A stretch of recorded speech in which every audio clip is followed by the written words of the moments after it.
Tonight, we continue to keep our eye on the intersection of money and politics. Laws are on the book bent to keep the two apart, strictly prohibiting lobbyists from showering members of Congress with gifts and favors. But in politics, where there's a will, there's a loophole. And our chief investigative correspondent, Brian Ross, is back on the money trail.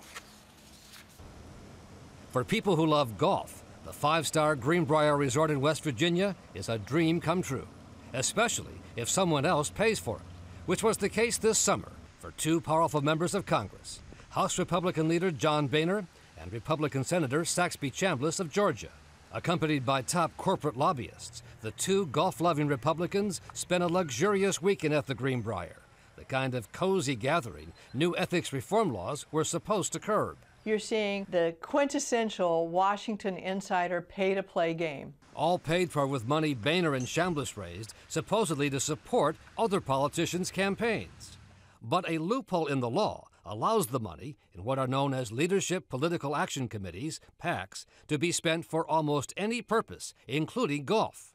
In the 2008 election cycle, Chambliss spent more money on golf outings, $225,000, than he gave to political campaigns, $204,000.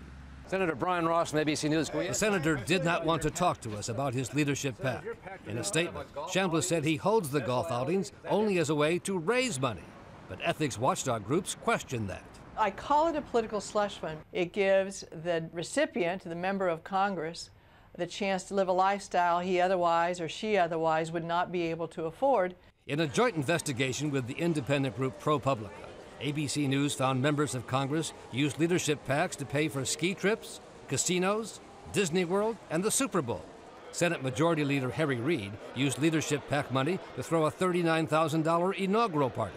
And John Edwards used leadership PAC money to pay his mistress $114,000 to produce a series of videos.